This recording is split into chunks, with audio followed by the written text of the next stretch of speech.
Pada masa lampau, jauh sebelum zaman modern mencatat sejarah, berdirilah sebuah kerajaan yang makmur namun menyimpan kegelapan mengerikan. Kerajaan itu bernama Medang Kamulan. Di balik gemerlap istana dan keagungan istananya, bersemayam seorang penguasa kejam nan menakutkan, Prabu Dewata Cengkar. Prabu Dewata Cengkar bukanlah raja biasa. Di balik jubah kebesarannya, tersembunyi nafsu mengerikan. Ia gemar menyantap daging manusia. Baginya, daging manusia adalah santapan sakti yang dapat memperkuat tubuh dan menjauhkan kematian. Semakin banyak ia memangsa rakyatnya, semakin kuat dan tak terkalahkan ia menjadi. Ia merasa dirinya abadi. Rakyat Medang Kamulan hidup dalam ketakutan setiap hari. Tak ada yang berani melawan, karena siapapun yang mencoba akan berakhir menjadi santapan malam sang raja. Namun takdir mulai berubah.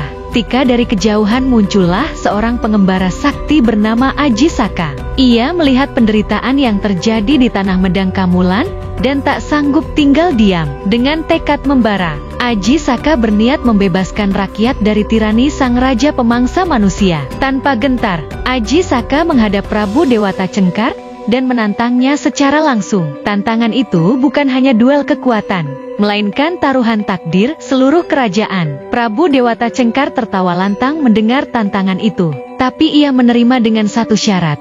Jika Aji Saka kalah, tubuhnya akan menjadi hidangan sang raja. Namun jika Aji Saka menang, maka seluruh wilayah Medang Kamulan akan menjadi miliknya.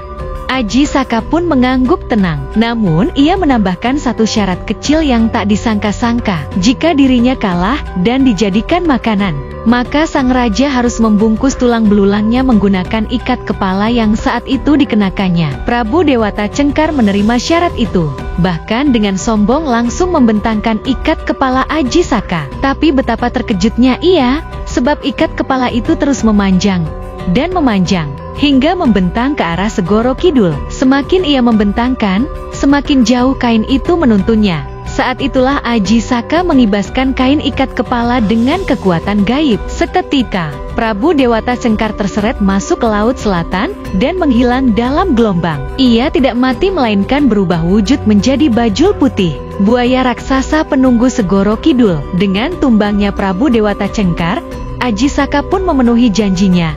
Ia menjadi raja baru di Medang Kamulan.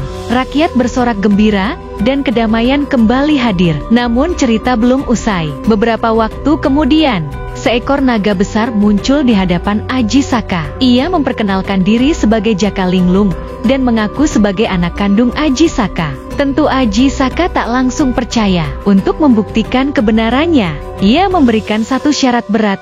Jaka Linglung harus mengalahkan bajul putih di Segoro Kidul, makhluk yang dahulu adalah musuh ayahnya. Jaka Linglung pun menerima tantangan itu. Tapi Aji Saka memberinya satu pesan penting, lakukan perjalanan melalui perut bumi, agar rakyat tak ketakutan melihat wujudnya yang menyeramkan. Dengan kesaktian yang dimilikinya, Jaka Linglung menyusuri lorong-lorong tanah, menembus kedalaman bumi. Di Segoro Kidul, pertarungan hebat terjadi antara dua makhluk sakti, dan akhirnya bajul putih berhasil dikalahkan. Dalam perjalanan pulang ke Medang Kamulan, Jaka Linglung kembali menempuh jalur perut bumi. Namun saat ia sampai di sebuah tempat bernama Kuwu, ia naik ke permukaan untuk melihat sejauh apa perjalanannya. Tanpa disangka, kemunculannya menimbulkan letupan lumpur dan air panas dari dalam tanah. Suara gemuruhnya mengejutkan penduduk setempat. Sejak saat itu, masyarakat menamai tempat tersebut Bleduk Kuwu, dari kata bleduk yang berarti letupan, sebagai tanda munculnya Jaka Linglung dari perut bumi.